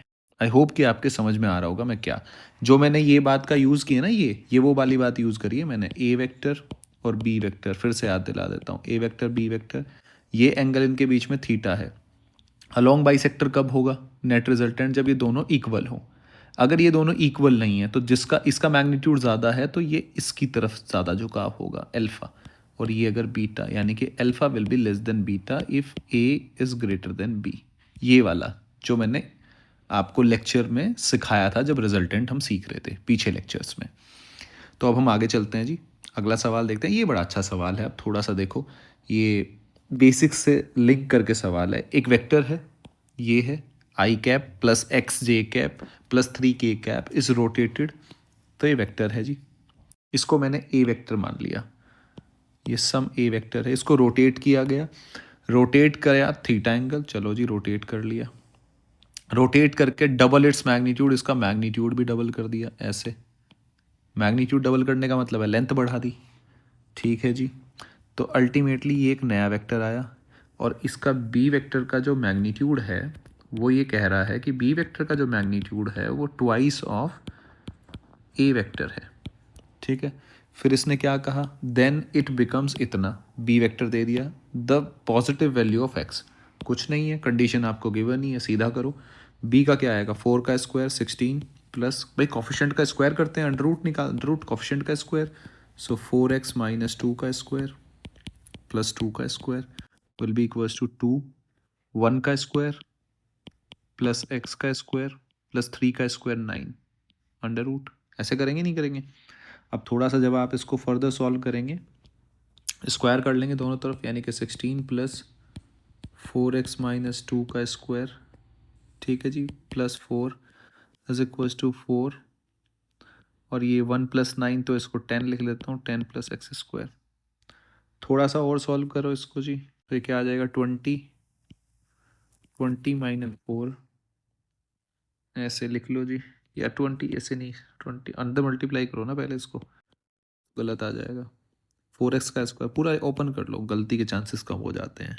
4 minus 2 into 4x 8x into 2 16x is equals to 40 plus 4x square, ठीक है। अब करो सॉल्व इसको, तो 4x स्क्वायर को इधर ले जाओ, यानी कि हो जाएगा 12x स्क्वायर माइनस 16x, 40 को इधर ले आओ, तो ये कितना बन जाएगा आपके पास, 40, और ये हो जाएगा जी फाइनल निकल के 20, 16, ये 20 हो गया ना, तो ये माइनस 20 इज इक्वल्स टू 0, ये आ गया आपके पास फाइनली। क्या आप मेरी बात से सहमत हैं? और ये +4 भी शायद छूट गया है, 4x स्क्वायर, अच्छा +4 छूट गया है, +4 हो रहा है, ये भी तो है ना भाई, ये तो ओपन कर लिया ये, ठीक है, ये +4 भी तो रह गया था, तो ये +4 हमने ऐड कर लिया, ठीक है जी। अब आप देखो, तो इसमें +4 और ऐड करना है, +4 और ऐड करोगे तो ये हो जाएगा 12x स्क्वायर माइनस 16x, और ये माइनस के 16 विल बी इक्वल्स टू 0। थोड़ा इसको 4 से डिवाइड कर दो, यानी कि 3x square minus 4x minus 4 is equals to 0। X के रूट निकालो पाइथागोरस थ्योरम लगा के, या सिंपल भी कर सकते हैं हम पाइथागोरस थ्योरम के बिना भी। आप 4 तिया 12, 6 दूनी 12, यानी कि इसको लिख सकते हैं हम 3x square minus 6 minus 2x, इसको लिख सकते हैं -4 इज इक्वल्स टू 0, यानी कि 3x square minus 6x plus 2x minus 4 is equals to 0, x minus 2 plus 2 common ले लो, x माइनस 2, यानी कि 3x प्लस 2, और x minus 2 is equals to 0। तो x की दो वैल्यू आई, -2/3 और x इज इक्वल्स टू 2, ठीक है। तो आंसर क्या, नेगेटिव तो हो नहीं सकती, तो x की वैल्यू क्या होगी, 2। ये थोड़ा सा बड़ा सवाल है, इसमें थोड़ा सा आपको मेहनत करनी पड़ेगी, कैलकुलेशन, ये कुछ कैलकुलेशंस का ध्यान रखना है, जैसे हमने ये यहाँ गलती से +4 छोड़ दिया था, तो इन सब छोटी छोटी बातों का ध्यान रखना है, बाकी सवाल आसान है, सवाल तो यही था, फिर फर्दर बस आपको थोड़ा सा मेहनत करना है, और इसके अलावा कुछ नहीं करना है। अब आगे आ जाते हैं जी, अगला सवाल। अगला सवाल देखो, बड़ा अच्छा सवाल है, ए वेक्टर और बी वेक्टर गिवन है, are such that component of b vector perpendicular to A vector is zero. यानी कि क्या कहना चाह रहा है, ये मान लो ए वेक्टर है, ये कह रहा है बी वेक्टर है, ये मैंने ऐसे मान लिया लेट्स सपोज। तो अब इसका बी का कंपोनेंट ये आ सकता है भाई, बी कॉस थीटा अगर मैं कंपोनेंट लूँगा तो एक ये आ जाएगा बी साइन थीटा। ये कह रहा है ये ज़ीरो है, ये ज़ीरो है तो खाली एक ही कंपोनेंट बचा। इसका मतलब है इस बात को लिखने से क्या समझ में आ रहा है कि ए और बी पैरेलल है, A is parallel to B. भाई अगर बी कंपोनेंट है नहीं उसका तो खाली एक ही कंपोनेंट बचा, इसका मतलब वही वेक्टर है। लॉजिकल बात है नहीं है भाई, एक चीज़ ये कह रही है कि ये चीज़ है, इस आपने इसके कंपोनेंट करे ए कॉस थीटा और एक ये कंपोनेंट ए साइन थीटा। आप कह रहे हो कि इसका ये कंपोनेंट गायब है, ये नहीं है, तो इसका मतलब एक ही कंपोनेंट है इसके पास। एक ही कंपोनेंट होगा तो वो पैरेलल होगा, तभी कंडीशन बच सकती है। इसका मतलब ये जो गिवन है ना बड़ा अच्छा है, ये सिर्फ इतना सा सवाल है, A is parallel to B vector. और पैरेलल वेक्टर की आपको अब कंडीशन याद होनी चाहिए। क्या बच्चे, दो पैरेलल वेक्टर अगर हैं, यानी कि 3 by कोफिशिएंट का ratio 3/6 should be equals to 8/16 should be equals to -2/x। ठीक है, कहीं से भी ले लो, टू 1/2, यानी कि 1/2 should be equals to minus x will be equals to -4। तो आपका second will be the correct answer. I hope कि आपके समझ में आ रहा होगा कि क्या मैं आपको कहना चाह रहा हूँ। ठीक है जी। अब आगे हम कंपोनेंट ये कैसे रिजोल्यूशन हम कहाँ किस तरीके से इस्तेमाल होंगे, ये ऐसे होंगे, थोड़ा मैं ये आपको समझाता हूँ। जैसे कि एनएलएम आएगा, तो एनएलएम में ये इंक्लाइन प्लेन होगा, ऐसे इंक्लाइन प्लेन पे ये एक ब्लॉक रखा हुआ होगा, ये आगे भी बताऊंगा पर ये कैसे आने वाला है। ब्लॉक रखा हुआ एम मास का, तो अब इसके और ये एंगल होगा आपका थीटा। अब इसके ऊपर एफ बी डी बनाना है हमें इसका, तब हम यूज़ करेंगे। तो एम जी, भाई ग्रेविटी वाला फोर्स तो नीचे लगेगा एम जी ऐसे, ठीक है। फिर एक वेज की वजह से आगे ये सब बात ऐसे आगे पढ़ेंगे। यहाँ एक फोर्स लग रहा होगा, वो फोर्स तो जब चैप्टर पढ़ोगे तब आएगा ना, पर ये दो हैं ऐसे। अब आपको इसको कंपोनेंट में रिजॉल्व करना है, तो हम क्या करते हैं कंपोनेंट में, हम पहले एक्सिस बनाते हैं। मान लो मैंने ये एक्सिस चूज़ करी, एक एक्सिस में मेरे हिसाब से चूज़ करूँगा, हमेशा याद रखना एक्सिस में मेरी सुविधा के हिसाब से चूज़ करता हूँ। मान लो मैंने ये एक्सिस बनाई, मान लो मैंने ये एक्सिस बनाई, ये एक्सिस बनाने का जो मोटिव है, ये एक्सिस बनाई मैंने, थोड़ा सा ऐसे बना लूँ, 90 से दिखनी चाहिए ना। इसको भी लेके आओ बेचारे को इधर ही,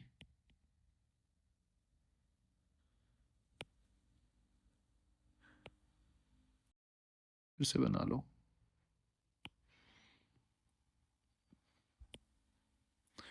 ये नॉर्मल ऐसे, तो ये एक्सिस मैंने ये चूज़ करी है। एक्सिस में कैसे भी चूज़ कर सकता हूँ, टिल्ट चूज़ करूँ कैसे करूँ वो मेरी मर्जी है।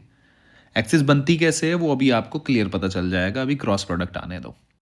ये है, अब इसके कंपोनेंट करने, अब ध्यान से देखो आप मुझे एक बात बताओ, ये वेक्टर है, ये वेक्टर, इसको पैरेलल शिफ्ट कर सकता हूँ मैं, तो इस सारे सिस्टम जो यहाँ है उस सिस्टम को यहाँ शिफ्ट कर लूँ, दिखाने के लिए, बस आपको चमकाने के लिए। ये ऐसे ऐसे भी तो हो सकता है ना। ये अगर ये एंगल फिर थीटा है तो ये यहाँ आ जाएगा ऐसे, अरे आएगा नहीं आएगा, तो ये एंगल ये 90, तो ये क्या बनेगा 90 माइनस थीटा।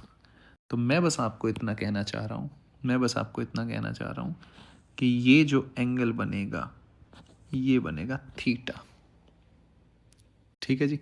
इसको चमकाने के लिए मैं इसको चमका देता हूँ। अगर मैं इसको थोड़ा सा शिफ्ट कर लूँ, इसको शिफ्ट कर लूँ कोई दिक्कत थोड़ी ना है। एक्सिस अरे यहाँ बनाने की बजाय आप ऐसे बना लो भाई, वेक्टर तो यहाँ शिफ्ट हो जाएगा। तो मैं आपसे बस ये कहना चाह रहा हूँ कि ये जो वेक्टर है ये कुल मिला के ऐसे है, ये ऐसे, यानी कि ये थीटा 90, ये 90 हो गया, तो ये क्या बना तुम्हारा 90 माइनस थीटा। अरे ये 90 माइनस थीटा बना ना, अब ये सेम ही तो बात है, ये क्या बन जाएगा थीटा। ठीक है, इसको आप नीचे शिफ्ट कर लो। ठीक है, या अरे कुछ बच्चों के समझ में नहीं आती ये बात, तो मैं इसको समझाता हूँ आपको। मैं कहना चाह रहा हूँ आप यहीं बना लो ऐसे। अब देखो अब समझ में आएगा मैं क्या कहना चाह रहा हूँ। ये एम जी ले लो ऐसे, अरे वेक्टर ही तो है, शिफ्ट कर लो, क्या ही दिक्कत है। तो मैं ये बात कहना चाह रहा हूँ आपसे, ये एम जी हो गया, ये एन हो गया। एक्सिस आपने वही चूज़ करी है, यही यही आपकी एक्सिस है। ये ही आपकी एक्सिस है, एक्सिस आपने यही ली है इंक्लाइन प्लेन के अलॉन्ग ही। लेकिन अब की बार अब आपको ये दिखेगा, ये एक्स हो गया, ये वाई हो गया, ये एम जी हो गया, ये थीटा, ये कह रहा हूँ मैं कि मैंने ये यहाँ यहाँ शिफ्ट कर लिया, सेम ही बात पड़ती है। तो ये थीटा, ये 90, ये दिखाने के लिए कर रहा हूँ बस, 90 माइनस थीटा, तो ये थीटा, तो ये एंगल थीटा ही बनता है, इसीलिए हम ये सीधी याद रख दें, ये थीटा है तो ये इंक्लाइन पे ये थीटा बनेगा। अब ये थीटा बनेगा तो आप कंपोनेंट में डिवाइड कर सकते हो, एम जी कॉस थीटा, और ये वाला आ जाएगा एम जी साइन थीटा। ऐसे हम कंपोनेंट का डिवीजन करते हैं और आगे फिजिक्स में हम इस्तेमाल करते हैं। ठीक है, फिर net force is equal to m में वैम में लगा के हम वो सारी कहानी में आगे बात करूंगा। बस मैं आपको ये फील दे रहा हूँ कि यहाँ इस बात का ऐसे इस्तेमाल होगा, जहाँ आएगा फिर से समझाऊंगा, कोई दिक्कत वाली बात नहीं है। अब आगे देखो, चलो जी, आगे क्या है भैया, आगे है 2D तो पढ़ लिया, अब थोड़ा 3D की भी तो बात कर लें। अब 3D की बात करते हैं। 3D का इतना ज़्यादा भारी भरकम है नहीं, resolution of vector in 3D, 3 dimension. तो यहाँ पे जो आपके रेक्टिलिनियर जो रेक्टेंगुलर कंपोनेंट होंगे, रेक्टेंगुलर कंपोनेंट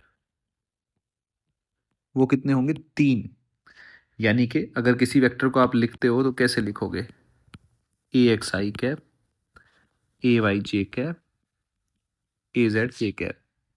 कैसे, बस उसी के बारे में चर्चा करनी है। ध्यान से देखो जी, आपको ये 3D चमके तो इसके लिए मुझे थोड़ा सा 3D अच्छे से बनाना पड़ेगा। मैं उसको चमकाने के लिए आपको थोड़ा कुछ ऐसे कर सकता हूँ, इससे बेहतर तो नहीं बना पाऊँगा। ये जैसे गेट है, काइंड ऑफ आपका गेट है ना, तो ये आपका कॉर्नर हो गया, ऐसा समझो इसको, ये कॉर्नर हो गया। जो आपका घर होता है, आप अपने गेट की तरफ देखो, ठीक है, गेट की तरफ जब आप देखोगे तो ऐसे ये कॉर्नर से अटैच है आपका, ये गेट है। गेट को आप बीच में कर दो, समझ रहे हो, ना तो पूरा खोलो उसको ना पूरा बंद करो, गेट को बीच में कर दो, ऐसे बीच में करोगे। और फिर अपने दिमाग में क्या सोचना है, फिर अपने दिमाग में ये सोचना है कि ये पकड़ के और यहाँ से डायगनली जोड़ दो, जो कॉर्नर है उसके ऊपर डायगनली जोड़ दो। तो आपको दिख रहा होगा वो वेक्टर स्पेस में आएगा, किसी प्लेन पे तो नहीं है ना, स्पेस में आएगा वो। गेट को बीच में रोक के डायगनल से ऊपर कनेक्ट करो, दिमाग में सोचो और वेक्टर बना दो, तो ये वेक्टर स्पेस में आएगा। ठीक है, अगर आप ध्यान से सोचो, सेम वही, अब वो गेट को ही देखते रहो आप। अगर आप गेट को देख रहे हो तो ये एंगल ये मान लो एक्स एक्सिस है, ये वाई एक्सिस है, ये जेड एक्सिस है, तो ये एंगल एल्फा होगा। ठीक है, ये एंगल तुम्हारा मैंने मान लिया बीटा बनेगा, क्या आप मेरी बात समझ पा रहे हैं, और ये एंगल गामा। अब ये वाला वेक्टर जो है ये हर एक्सिस से कितना एंगल बना रहा है, वो एंगल अल्फा बीटा गामा, हर एक्सिस से डिफरेंट डिफरेंट एंगल बनाएगा। तो अब अगर मैं एक एक को सॉल्व करूं, पहले मैं इसको पकड़ लेता हूं, इसको, तो इस प्लेन की बात करूं, तो इस प्लेन पे ये क्या हो गया, ये वाला क्या होगा, ए एक्स। तो सिमिलरली हर प्लेन के लिए जब मैं सॉल्व कर, 3D है, अगर सोची भी ना जा रही हो कोई दिक्कत नहीं है, इसको ए एक्स विल बी, सोचने का तरीका आपको बताया, यही बेस्ट तरीका होता है, जो क्लासेस में भी एग्जाम्पल दिया जाता है, यही सोचने का सबसे बेस्ट तरीका है। A X is equals to A cos alpha, A Y आएगा A cos beta, A Z आएगा ए कॉस एल्फा। आएगा ही, वो तो सीधी सी बात है भाई। इसका ये वाला कंपोनेंट कितना आता है, ये वाला ए कॉस बीटा। ठीक है, फिर सिमिलरली वाई के साथ भी ऐसा ही होगा। ठीक, ये 3D है, ऐसा दिख नहीं रहा, लेकिन आप उससे सोचोगे तो आपको क्लियरली नज़र आएगा। अब आप ध्यान से देखो, वैसे इतना टेंशन लेने वाली बात नहीं है, हमें बस इसकी थोड़ी सी मैथ्स है वो सीख लो, इस पर एक दो तरह का सवाल ही आता है, ज़्यादा इतना है भी नहीं हमारा 3D में। अब देखो जी, ये होता है, अब तुम्हारा इसको बोलते हैं डायरेक्शन कोसाइन, ये जो कॉस का एंगल आया ना, इनको बोलते हैं डायरेक्शन कोसाइन। ठीक है, तो नाम भी याद रखना, कई बार उस नाम से भी आ जाता है। तो अगर आप ए वेक्टर लिखो, तो ए वेक्टर कैसे लिखते हो आप, ए एक्स आई कैप प्लस ए वाई जे कैप प्लस ए जेड बच्चे के कैप। अगर मैं आपसे मैग्नीट्यूड पूछूं तो आप कहोगे सर मैग्नीट्यूड तो बहुत आसान है निकालना, कोफिशिएंट का स्क्वायर कर लो सर, वही बातें सेम ही रहेंगी। तो अब कोफिशिएंट का स्क्वायर जब आप करोगे तो ये आ जाएगा A square plus is equals to sorry A square is equals to A square cos square alpha A square cos square beta A square cos square gamma. A square common लेके cut कर दिया तो यहाँ से आपकी बहुत अच्छी चीज़ आई, cos square alpha plus cos square beta plus cos square gamma should be equal to 1। ये कंडीशन सेटिस्फाई होनी चाहिए। अगर अल्फा, अब मुझे क्या पता कितना कितना एंगल बन सकता है, अगर ये अल्फा बीटा गामा कोस में आप कोस स्क्वायर ये कंडीशन 1 के इक्वल हैं तो इसका मतलब ये एंगल्स पॉसिबल हैं, अदरवाइज एंगल पॉसिबल नहीं है। अगर आप इसको साइन में कन्वर्ट करते हैं, साइन की फॉर्म में आपको याद रखना है, तो sine square theta will be equals to 1 minus cos square theta. तो कोस स्क्वायर थीटा क्या होगा, 1 माइनस साइन स्क्वायर थीटा। तो ये हो जाएगा तुम्हारा, जब आप इसको फाइनल सॉल्व करोगे, sine square alpha plus sine square beta plus sine square gamma will be equals to 2। I hope कि आपके समझ में आ रहा होगा। तो 3D में 3 रेक्टेंगुलर कंपोनेंट होते हैं। अब जैसे इसके ऊपर सवाल आया, तो सवाल कैसे आया, मान लो जी मैंने सवाल लिखा आपको, सवाल देखो, सवाल से आपको समझ में आएगा। ये तो पूरा ये नॉर्मल सी बात है, ये डायरेक्शन को असाइन होते हैं, ठीक है ना, ये ऐसे लिखा जाता है, 3 कंपोनेंट होते हैं, ठीक है। अब सवाल कैसे आया तो उसको अटेम्प्ट कैसे करना है, आपसे पूछ लिया गया, एक वेक्टर है, 3D में वेक्टर है, if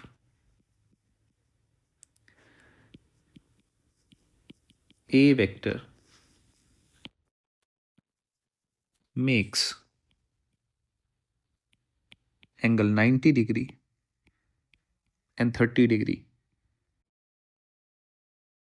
with the x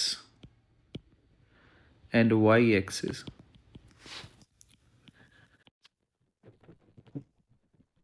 respectively, then angle it makes with the z axis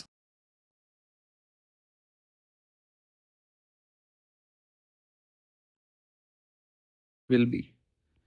तो इसके साथ कितना एंगल बनाएगा, पहला 120 डिग्री, दूसरा ऑप्शन दे रखा है आपको 30 डिग्री, तीसरा ऑप्शन दे रखा है आपको 45 डिग्री, और फोर्थ ऑप्शन दे रखा है आपको 90 डिग्री, ठीक है। अब यहाँ वो वाली कंडीशन नहीं लेगी, alpha plus beta plus gamma should be equals to 180 degree, ये भूल जाओ सब, ऐसा कुछ नहीं लगेगा 360 के बराबर कर दो आप, ऐसा कुछ नहीं है। आपको कंडीशन याद आनी चाहिए कि 3 वेक्टर, अच्छा 3 एक्सिस के साथ बना रहा है तो डायरेक्शन को साइन यूज़ करो। तो अल्टीमेटली आपको पता है कि मेरे को पता है cos square alpha plus cos square beta plus cos square gamma should be equals to 1। Alpha beta आपको गिवन है, पुट करो, cos square 90 cos square 30 plus cos square gamma should be equals to 1। तो ये तो 0 ही हो गया। ये कितना हो गया, रूट कोस 30 रूट 3/2 यानी कि 3/4 plus cos square gamma will be equals to 1 यानी कि cos square gamma will be equals to 1 minus 3/4 यानी कि cos gamma will be equals to 1/4 का अंडर रूट, यानी कि cos gamma will be equals to plus minus 1/2। Cos gamma is equals to 1/2 and cos gamma is equals to minus 1/2। ये value कितनी होती है, 60 degree. आपको याद ही होगा, ये तो हम बार बार सॉल्व, कॉस 120 की वैल्यू होती है, बार बार पता नहीं कितनी बार सॉल्व कर लिया है ये, 1/2 कॉस 1/2 सॉरी 120 डिग्री। तो इसका मतलब 60 भी हो सकता है और 120 भी, लेकिन ऑप्शन कौन सा गिवन है, 120, तो ये टिक कर देंगे, ख़त्म सवाल। तो 60 और 120 दोनों पॉसिबल हैं। तो इस तरीके से इसके सवाल आएंगे जो आपको चेक करने हैं। कई बार आपको सीधा भी पूछ लेगा, 4 ऑप्शन देगा, 2 एंगल देगा, कौन सा पॉसिबल है कौन सा पॉसिबल नहीं है। तो जो इस कंडीशन को सेटिस्फाई करता है वो पॉसिबल है, जो इसको नहीं पॉसिबल, चलो एक सवाल है वैसा भी ये देख लेते हैं। ये क्वेश्चन है जी अब आपका, ये उस तरह का सवाल है कि जैसे ये अल्फा बीटा आपको गिवन है, ठीक है, तो कौन सा पॉसिबल है with set of alpha beta is not possible, मतलब इसने पूछ लिया कौन सा पॉसिबल नहीं है, तो आप क्या करोगे, आप चेक करोगे, जैसे cos square alpha plus cos square beta plus cos square gamma, एक करके दिखाता हूँ फिर आप चेक कर लेना, 1 होना चाहिए। आप 60 डाल लो पहले वैल्यू, 60 की वैल्यू कितनी होती है, कॉस 60 की 1/2, यानी कि 1/4 plus 1/4 plus cos square gamma should be equals to 1, यानी कि cos square gamma should be equals to 1 minus 1/2, यानी कि cos square gamma will be equals to 1/2। तो हाँ पॉसिबल है, ठीक है। पॉसिबल क्या, मैं अल्टीमेटली क्या करूँगा, ये क्या करने वाला हूँ मैं, ये cos gamma will be equals to √1/2।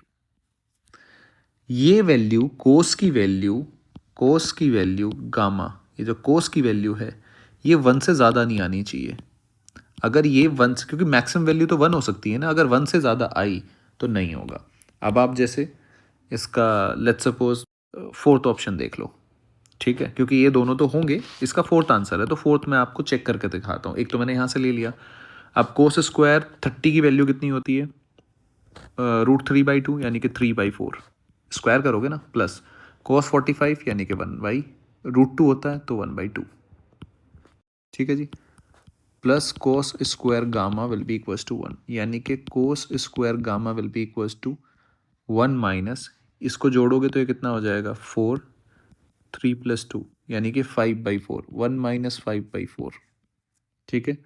तो कॉस गामा की वैल्यू आई √-1/4, नेगेटिव वैल्यू तो पॉसिबल ही नहीं है, ख़त्म सवाल, तो ये पॉसिबल ही नहीं है, तो इसलिए ये आंसर होगा।